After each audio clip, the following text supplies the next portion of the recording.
Ang Pasko ay sumapit. Hoy, wala pa gani. Sorry. Excited lang kayo nagtaon ng Christmas lights, sa among silingan. So, anyways, welcome back, BB Besties, to our final part of our episode. Join us again as we continue to break down the stigma in dealing with our sexuality. Yeah, as they say, an informed person makes better decisions. Alright. So, Beyond Borders is here to expand our understanding on matters involving our emotional relations, sexual responsibilities and health, and our reproductive rights. Again, this is Marco Palulim. And this is Jessel Faith Paderes, your host for the day. Stick with us till the end, BB Besties. Oh wait, but first, let's play a little tricky game before moving on to our main interview. This game is called What Am I? Think harder. You see what we did there? Yeah, I got it. So, if you enjoy riddles, you may be familiar with the game since it is played similar to, a riddle. Let's put our brains to the test with these 3 tricky riddles, which will likely only be answered by the most quick-witted person, so you'll have to be super observant and attentive to all of them to get them right, alright? So, the answers have to do with birth control, sex education, and human reproductive health. Think bigger, crazier, even. Despite what you may think, the answers are actually quite fundamental and easy. So, you will have 10 seconds to make your guess, alright, Jisrael? Okay, I'll try. Audience, yes, of course, we have to try. So, we'll see, but we have to try. This is going to be thrilling and fun. So, ready na ba? Ready. Let's think harder. So, for the first riddle, it goes like this. A boy used me to have sex, rather. His girlfriend called a few weeks later to inform that she was pregnant. Oh no. Oh my. Congrats. Her heart was broken apart. She went into labor 7 months later. So, question is, what broke first? What am I? 10 seconds, go! Oh my gosh, wait. It's not her heart. Is it? 7, 6, heart. It's not. Oh, I don't know. 3. They use this? Yeah, they use this Is throughout. it what I'm thinking? What are you thinking? Well, we'll see. I'll just cheat my way out of this. Give up or are you gonna guess? Is it? Well, if they use this, then is it a condom? You got it! The correct answer is a condom.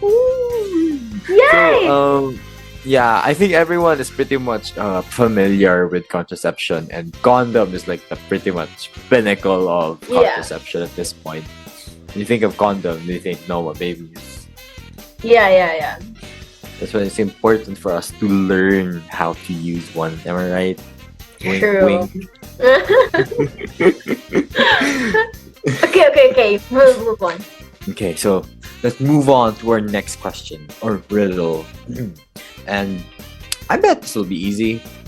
You're smart. We all are. We have our own IQs. I don't know. I'm not that witty though. That's still intelligence. Anyways, let's go. Although I'm neither a person nor an animal, I do suck blood. Despite sometimes having wings, I am unable to fly. What am I?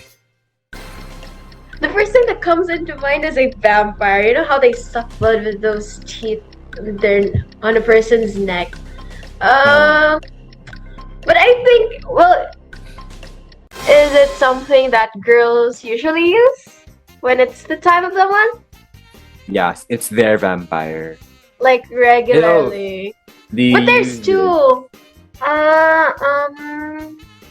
Tampons are not common here in the Philippines. But is it the other thing? Is it? It's another thing. Okay, it's a napkin. Yes, it's a napkin. So, yeah. I mean, can you explain a little bit of what napkins are? napkins are used during the time of the day so that the blood doesn't leak out of what you're wearing under your clothes, and then you don't embarrass yourself in front of others in public, especially when you're wearing white jeans. Oh ma. Yes. I was thinking of hygiene, but that works too. But yeah, wow. So yeah, the correct answer was a sanitary napkin. So let's move on to the third riddle. Oh, it's the last one, isn't it? Let's go. We'll try. Let's go. Okay. So most people ought to be doing me, despite being long and hard. Oh. That came out wrong. Despite being long and hard, the outcome is well worth it. What am I? I don't, Timer 10, 9, 8, I don't want to say what I'm 7. thinking. 6. Well, you have to, otherwise you can't win. Uh, 3. I plead the fifth. I won't say anything. Why? Nah, you have to guess. No. I'll embarrass myself if it's a wrong answer, so I'll just let you reveal the answer for me. Well, okay, I'll reveal the answer. Of course, you didn't get the point, but like you have to reveal your answer as well. No, I'm not doing that. Okay, fine. Next time na. Yeah. Anyways, the correct answer, just roll whatever you were thinking. Oh my god. It's education. How? I don't know that. How? I don't get it. You educate. Education is long and it's hard. Math alone is hard. Okay. But Getting it is flashbacks from worth the it. home episode that we did on you and math. Oh my god, you guys can still remember the episode. That was chaotic. Very. Are you up for another riddle, Jisrael? To make up for your Sige, sure, go. I'm No, scared. The bonus riddle goes this way. Roses are red, nuts are brown, skirts go up, pants come down. Body to body, skin to skin. When it's stiff, you stick it in. It goes in dry and comes out wet. The longer it's in, the stronger it gets. It comes out dripping and starts to sag. What is this? What is that? Oh, no. I mean, the reference is fit for the episode, but So I don't it's wanna stiff, say you stick it anything. in. It goes in dry, it comes out wet. The longer it's in, the stronger it'll get. I mean, it works with tampons for the first part, but then the stronger it gets, it doesn't work anymore. Because it's not hygienic. What is it, Marco? What are you thinking? I don't want to say it. It is our sex education episode. Well, the first thing that comes into mind is a guy's thing. It's Right. not. What's But the medical word for it? I'm not a nurse. Define. I'm a commerce student. It's called a penis, but it's not a penis. What is? The correct Um, answer is a tea bag. What? A tea bag. How does it fit the reference? I don't get it. It goes in dry and comes out wet. So Okay, yeah. there. The Yeah, longer the tea it bag. is, the stronger it gets. Okay. Then it comes out dripping and starts to sag. It's not what you think. It's just a tea bag. But then what about this pants come down, skirts go up? How did that fit? And is that for dramatic purposes? Yeah, for dramatic purposes. CTTO found online. Anyways, let's. Wow, that was some I told you I'm not transition. witty. Well, we all have our strengths and weaknesses. Okay, we can really say that your mind was tricked. You know, In a way. we were able to exercise our minds and take note of those such answers, and These are crucial in understanding sex education. Whatever mistakes we made, teabags. They're essential for us to learn. A lot can happen in 30 days, and for RACCF USC, not a day goes by without productivity. Indeed, Marco. And being the responsible host that we are, we should keep in the know our dear listeners what these productivity are. Right. That's right. Just for our tradition, of course, we start off the launching of B.A.R months on the first day of September itself, as well as observing the International Literacy Month. And on its third day, we held our general membership meeting for the month via Zoom. A day filled with the information and fun with our officers, members, and aspirants where we discussed relevant topics and called for volunteers for the rest of this month's club activities. Going for 3 points, the Bukas para turnover, one Rotary, one District mangrove planting and coastal cleanup, and the fellowship with Cebu Council happened on the same day, on the 17th. Wow, that was a day. That was there was a lot to input. But Bukas para turnover ceremony is a fun-filled activity that hopes to promote children's interest in reading and love for storytelling by donating well-loved books to kids and sharing wonderful stories to one another. One Rotary, One District mangrove planting and coastal cleanup is an environmental drive in helping to preserve and restore the beauty of our coastal areas one area at a time. And for this one, it is Naga City, Cebu. And to end off the day, the Cebu Council's Fellowship Night is a bonding activity with fellow Rotaractors and the Council to build fellowship and friendship amongst one another. But that's not all. We're going early this year as we relaunch our Strands of Hope for its third year. RACCF-USC is widening its reach of donors and sponsors in an effort to give more those in need the hair glow that they deserve. Now that's what I call productive. Fellow Rotaractors and aspirants never shy away from volunteering, hoping to meet new faces for our October activities. So in last episode, we talked about sex education with Mr. Keanu Arcono, who is a healthcare professional. We also mentioned last episode that Beyond Borders found it significant to talk about sex education because it is a topic that is usually euphemisized, and we want to shed light onto its importance, how it is a part of our life, and if we continue to deny it, it is like denying our reality. Thanks for that recap, Marie. Well, this time around, we'll be listening to an advocate's point of view about sex education. She is a versatile and seasoned media officer at Roots of Health. She is utilizing her skills to create easy-to-digest information concerning relevant issues in our country. Through innovative communication and marketing strategies, she spread knowledge and awareness about reproductive health. And she also has a bachelor's degree in political science from the University of Santo Tomas. She's currently pursuing her master's degree in development communication at the University of the Philippines Open University. She is Miss Len Hassal. So thank you so much for joining us, Ate Len. So to start off with our interview, our first question is the same one we first asked Mr. Keanu last episode. It is something basic and something that can be answered from your own point of view. So, Ate Len, how would you define sex education and why is it important? Hi everyone, thank you so much for inviting me and our organization Roots of Health to your podcast. I would like to greet everyone good morning, good afternoon, good evening whenever you're listening to this podcast.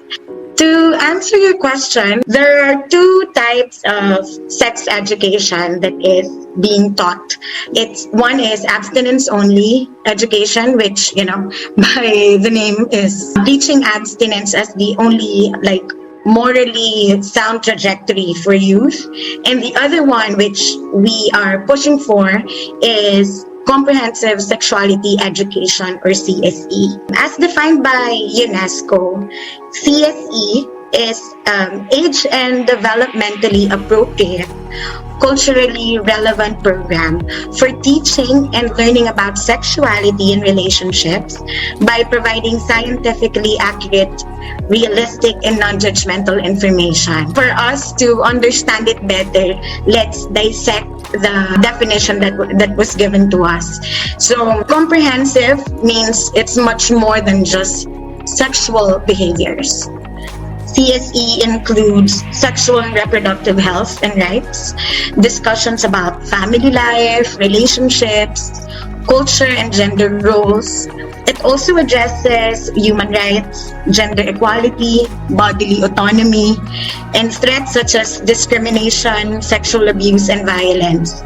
It teaches young people about healthy relationships, how to communicate consent, how to respect yourself and other people, and how to identify dangerous situations. When we say naman age and developmentally appropriate, meaning it adapts to the age and development level of the learners. Hindi naman porket naturo mo na one concept, it doesn't mean that they understand it right away. Siyempre, iba-iba rin tayo ng way of understanding things. So, CSE should start at an early age, teaching them foundational skills and content, and it builds upon yung previous learning nila. So it's incremental, that it returns to the same topics at a more advanced level each year.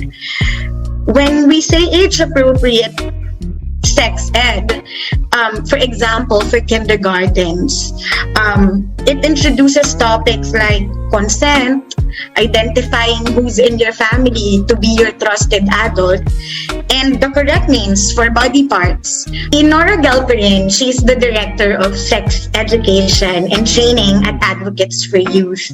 Ginagamit niya yung hula hoop as an analogy for boundaries and to talk to these young kids about if someone is trying to come inside your hula hoop, or that they should ask permission to tickle you, to hug you, to give you a kiss, all of those kinds of things. Now, if someone is touching you inside your boundary in a way that makes you uncomfortable, it's okay to say no and to talk to a trusted adult. So that's what age and developmentally appropriate means. Then what we mean by culturally relevant is, of course, we have different cultural structures, right? Norms and behaviors that affect our choices and relationships. So CSE is delivered in consideration of these values, these beliefs and experiences, and should be tailored to reflect the realities that exist in our culture. For example, we all know that there is significantly less communication in Filipino homes about sexuality, right? It is shamed, it is pushed to the dark corners. No one really talks about it. Nakakahiya, kumbaga. As such, and in that type of culture, the school becomes an integral part of sexuality education. And, for many of our youth, school is the only source of accurate information. So that's what we mean by culturally relevant. Of course, when we say scientifically accurate, it's based on research, facts, and evidence. Bawal fake news. So that's comprehensive sexuality education, quote-unquote, in a nutshell. Why is it important? Siguro by the definition palang we can already kind of have an idea why it is important. But, for example, me, transitioning from childhood to adulthood, I was lucky enough to grow up in a family that's more open-minded and more radical to explain to me these things. So I'm one of the lucky ones. But most often than not, Filipino youth receive confusing and conflicting sexuality and relationship education. And this leaves them vulnerable to harmful sexual behaviors and sexual exploitation.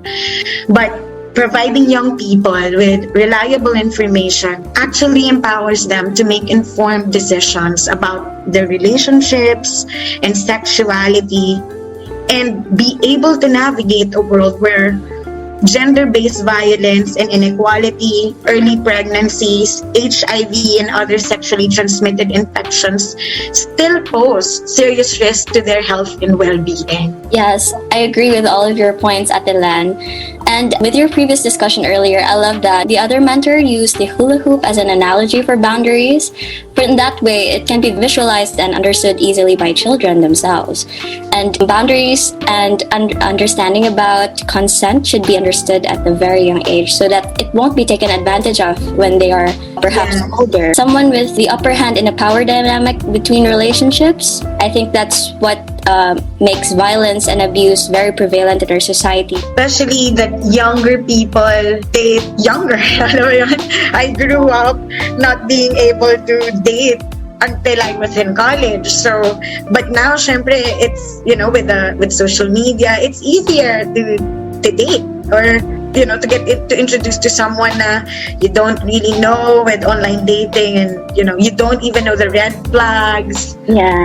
Wala kang ganong knowledge. So, you can't make sound decisions, kumbaga. That's very true. So that's why sex education is sometimes a back and forth type of topic. Sometimes we need to discuss it. Sometimes others feel don't the need for it.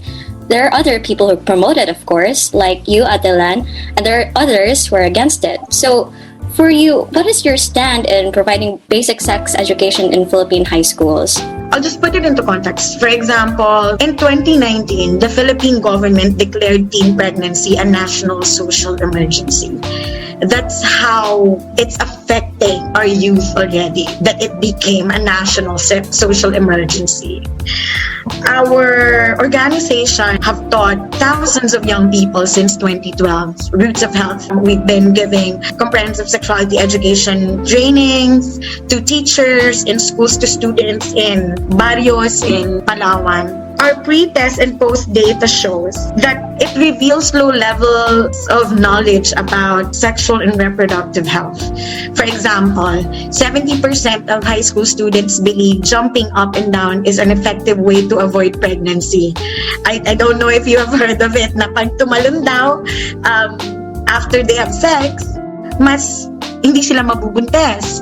79% believe that withdrawal is still an effective method of pregnancy prevention. In our Roots of Health Youth Survey, 50% of young people in Palawan are still embarrassed to obtain condoms. 66% of them didn't use a condom or any kind of contraception the first time they had sex. The more we deprive young people of honest conversations about sex, the more they seek out some kind of education someplace else, right?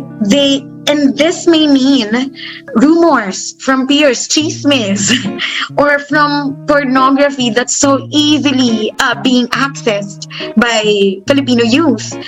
And this is greatly problematic because it doesn't paint a realistic picture, especially if they're too young to distinguish between what's exaggerated versus what's realistic. Na hindi nila alam, that's acting. Those are paid actors, right? So they'll end up going into relationships with far-fetched expectations that, oh, this is what's expected of me pala when I decide to have sex with my boyfriend. Or the guy would know this is how a girl should look like, or this is how a girl should be treated when we have sex, when we decide to have sex. This is one of the reasons why I personally want to push for comprehensive sexuality education to be rolled out in all schools, not just in high school.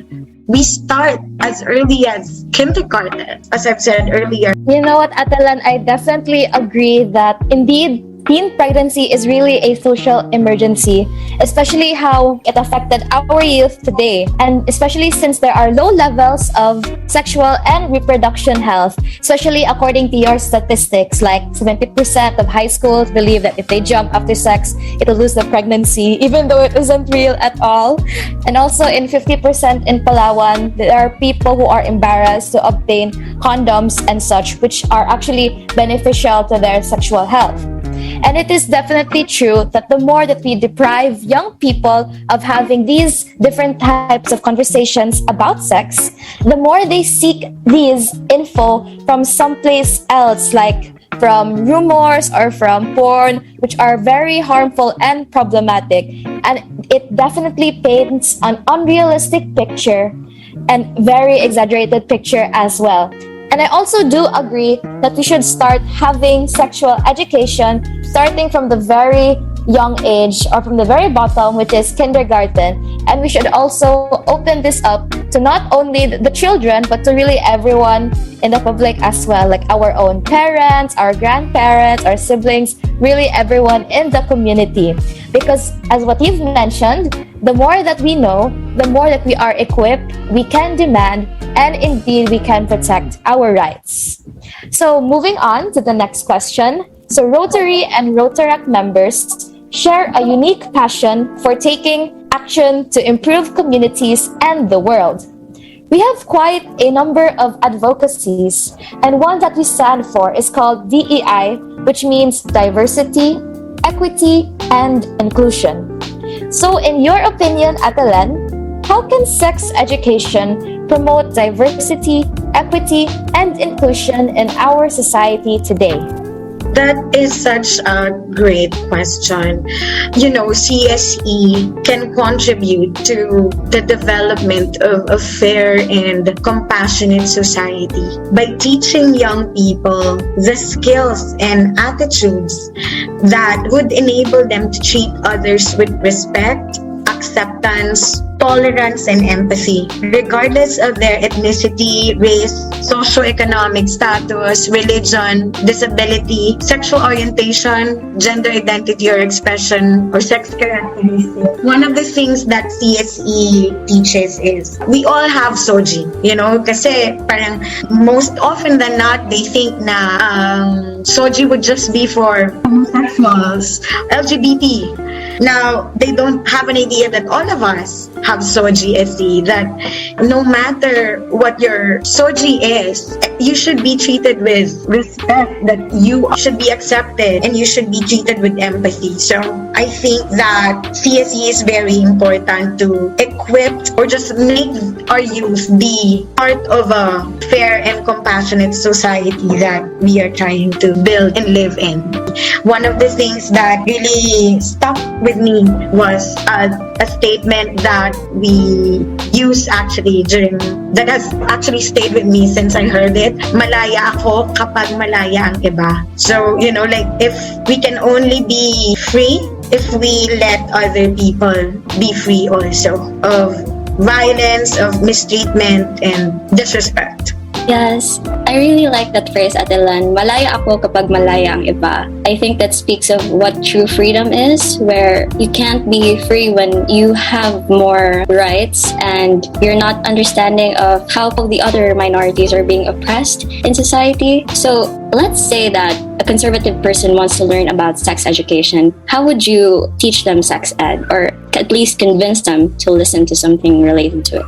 You know, we are still boxed by our conservative values to a fault. This is how we grew up, right? That when people hear sexuality education, they think it's teaching young people how to have sex and encouraging them to have sex. But reality and research shows CSE programs that teach young people about both abstinence and contraception do not increase sexual activity or sexual behaviors, nor lead youth to engage in sex at an early age. But for those naman who have already had sex, these programs have been shown to be effective in reducing the frequency of sexual intercourse, other risky sexual behavior also, and the number of sexual partners, and in helping young people to use condoms and or contraception more consistently. I would, as I would always say, comprehensive sexuality education doesn't disregard values and morals,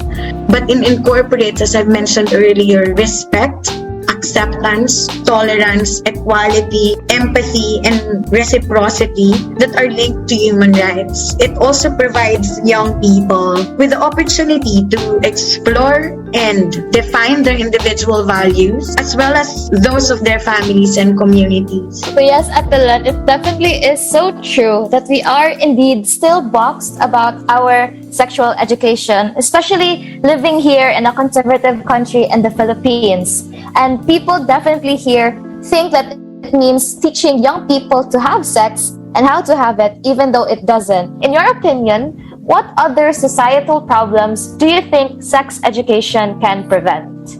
So, as you said, planning, which to me is actually like more for women of right childbearing age. But when it comes to teens, syempre yung early pregnancy for teens. Yung teen pregnancy pa lang when we talk about it, sunod-sunod na the problems. Like the young girls or even the young boys who become young fathers, they won't be able to finish school. And when you don't finish school, you don't get a job. You not be able to provide good lives to your kids. And then you'll just end up living in poverty. So, 1, di ka nakatapos. 2, di ka makahanap ng trabaho. And young girls who get pregnant at an early age, there's so many health problems that they face because their bodies are not yet ready to really bear a child. Just that, yung health risk na the early pregnancies pose, dun palang ang dami-dami. Masosolve when we just give them the right information. But, one of the things that I see that's also very important, why we need to teach CSE, is that CSE doesn't just help prevent bullying, which is one of the things that we see online, cyberbullying, verbal bullying in schools, in our community, in our friend group. When we teach kids CSE, it helps kids have healthier relationship of all kinds. It improves their communication skills, and it even boosts their media literacy, especially now that we're just all online. Ang daming catfishing. Someone will post as someone, add you on Facebook, then all of a sudden you're kind of in an online relationship or online dating, asking you for a photo. All these things, it happens. You don't even know, maybe one of your friends, they just don't talk about it, but they're already in it and they're already a victim. But when we give them the right information on how to protect themselves, like, okay, this is not something that you should do. Like, be more smart in going online. Don't just add whoever. Especially now, yung mga online gaming, that you go online, you play with a lot of people from different countries. Before you even know it, you're already talking to a 50-year-old guy who's posing as a 13-year-old. These are the problems that when we teach comprehensive sexuality education, we empower them with so much knowledge that they'll be able to see, okay, wait, that's a red flag, or no, I shouldn't do that. Because they're able to make sound decisions to protect themselves. There's so many online risks now that, youth face. Dun pa lang, I think, for us to be able to give them that power to protect themselves, a little bit panalo na tayo because we're protecting them and helping them protect themselves. Second is child abuse. When sex ed begins in elementary, we can help prevent child sex abuse, among other benefits. Kasi we help children identify the difference between appropriate and inappropriate touching, the difference between tattling and keeping unsafe secrets, and how to identify abusive situation. The more they know the proper names of their body parts, that they'll be able to actually tell. For example, like tell the mother, someone touched me or someone touched my penis and I didn't like it. But if we don't empower them with that, they'll just take a step back because they don't know that that's their body and that they should own it and no one should touch them without their knowledge or without their permission. It may seem so small, but it's so important start to protect our kids and young people. As you have said, the societal problems that CSE can help prevent isn't just about being ignorant or innocent about sexual education. It also covers up relationship, media literacy, and most of all, you said that it can eventually become a domino effect in improving our poverty percentages here in the Philippines. When a kid starts asking, then you start telling them about it. But again, you explain it in an age-appropriate way. I'm sure not a 7-year-old would ask how sex happens, but when they ask, it's more like, where do babies come from, right? The moment we ask, what's honeymooning pa? When I ask, what is honeymoon? Like the moment we ask, they already answered us in a more age-appropriate way, and that when they didn't know what to answer, we were taught to, okay, you research in the library, then go back to me, whatever you learned, and then we'll discuss what you learned, or maybe where you got it from. What did I know? Because there's so many information out there. We don't know if it's right or wrong. So we need, young children would really need the guidance of the parents. And when a kid asks, you answer. And if you don't know the answer, you research with them. You did say that this sex ed can prevent a lot of societal issues prevalently, which is abuse and sexual violence. But aside from that, healthy relationships are also part of the spectrum of sex education, of what topics they can touch on. So how would you think that sex education can improve one's capability for relationship management so that it won't get to the worst levels that we can imagine? Yeah. So one of the things that I really love about CSE is that one of the topics is healthy and unhealthy relationships. One also that I think is very important is teaching young people about consent, especially sexual consent, that it's a continuous communication conversation between two partners, that you can freely get, that consent is freely given, it's reversible, it's informed, enthusiastic. That's how we describe consent in a simpler way, but knowing what consent is and how it should be practiced helps young people navigate their relationships right from the start. So consent is more than yes or no. It is a continuous conversation between two partners, especially sexual consent. So easily we teach kids or young people that the FRIES model to make it more understandable. As I've said earlier, yung freely given, that's for F. R means reversible. I is informed. E is enthusiastic. S is specific. Freely giving means if you are intoxicated, if you are incapacitated by drugs or underage or asleep or unconscious, you're not giving consent. No one has the right to say, oh, she didn't say anything. You were not able to give your consent freely. So this also includes an equal power dynamic. R means reversible. You can withdraw consent at any point you feel uncomfortable. This is very important to know and remember, that you can withdraw anything, that in the middle of doing it, you don't feel comfortable anymore. You can say, no, I don't want to do it anymore. But one way to do this is to clearly communicate to your partner that you're no longer comfortable with this activity and you wish to stop or do something else instead. And important part of that is that the partner should listen. I is for informed. All partners must know exactly what they are consenting to. For example, if someone says they'll use a condom and then they don't, there isn't full consent there. E is for enthusiastic. This one is a little bit tricky because, not everyone would say yes enthusiastically, but we cannot say, yes, oh my God, yes, go do it.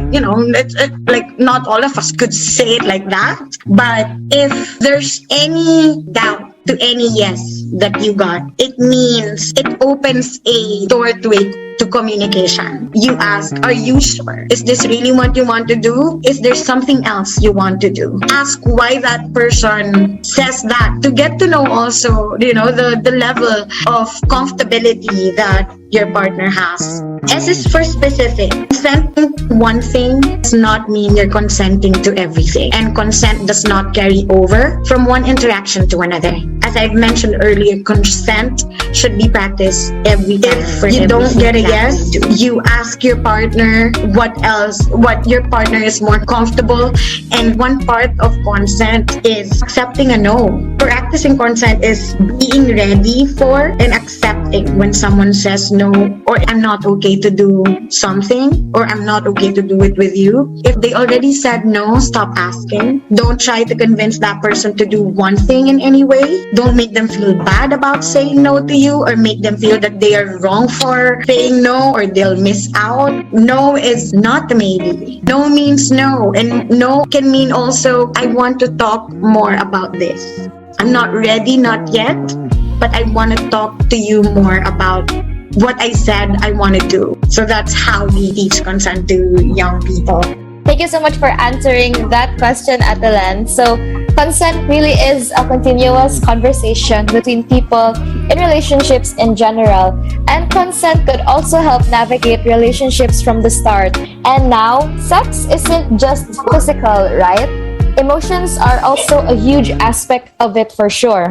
For young adults in our society, it would be so difficult to say no to someone who's a senior, who's older, or who has more influence. And with that, the abuse would just be buried. So, Atilan, that was actually the last question. I'm glad that we had discussed about the importance about knowing about the different spectrums and topics of sex education, like handling our emotions, consent, our relationships. It isn't just the actual sex. With that in mind, do you have any imparting words for our audience and to the people that we should protect ourselves from? Like, we are still in a country that's so conservative that talking about sex is shameful, that we are so scared of sex and sexuality that admitting to ourselves that we are sexual beings is shameful when it's a natural function of our species. It's really awkward to have conversations about sex, but if we can talk about it at home, at least talk about it in schools. And that means rolling out comprehensive sexuality education, like on a national level. Our CSE curriculum in the Philippines is still lacking. We still need more trained teachers for CSE, and it hasn't been fully implemented. But we know already that we need comprehensive sexuality education to not just protect our children, but to help us build a safer and inclusive society for them.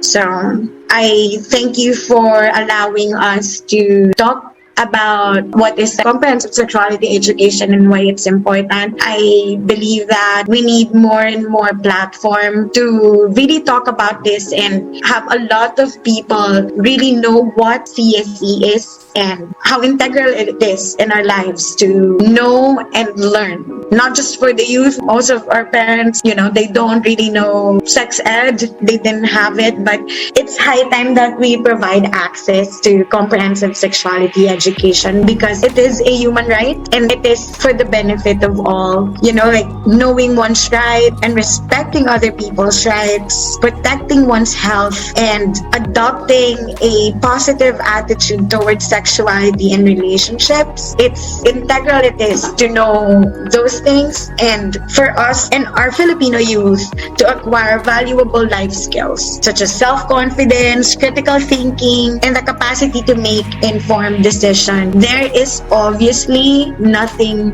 wrong with that. So again, I thank you for allowing us to have this platform to be able to convey how important CSE is to our lives.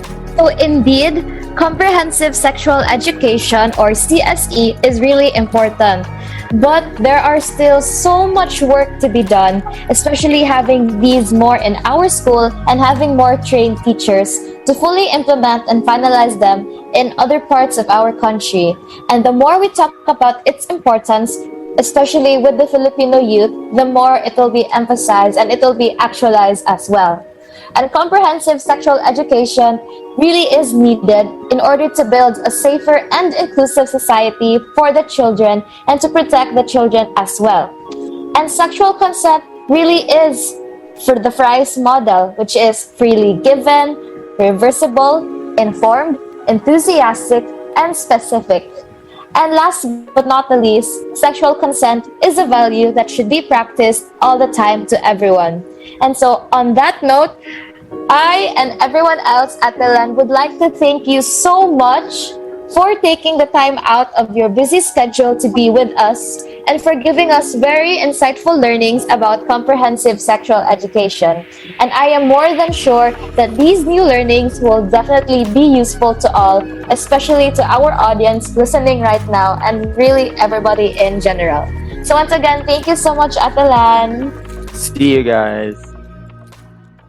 As September draws to a close, it's time to wish our September birthday celebrants a very happy birthday! Although it might be another year of a pandemic birthday, it's another year to be thankful and grateful for you are safe and you got another chance to celebrate another year of life. So, happy birthday from beyond borders to Frenchie, Vanessa, Macy, Princess, Kent, Lovelet, Noriwell, Althea, Sheila, Margaret, Lex, Johnny, Janine, Catalina, Twinkle, Jana, Corinne, Kathleen, our immediate past president, Louie, and our youth service director of Rotary Club Cebu Fuente, Attorney King. Happy birthday to all of our September celebrants, and again, we wish you guys a very happy birthday. I hope that you guys had celebrated with so much fun and another year to be more grateful. Alright. So, if you're hearing this message, you've listened to our new episode all the way to the end. And for that, let's keep in mind, as what our speaker mentioned, to always practice safe sex. For example, using water-based lubricants. Wink, wink. Great takeaway. I know, right? We're so delighted that you, BB Besties, listened to this episode in its entirety. Pero are you wondering what the next topic we will be talking about? Keep an eye out for our upcoming exciting episode in which we'll also be bringing up the best subjects. You guys won't be let down.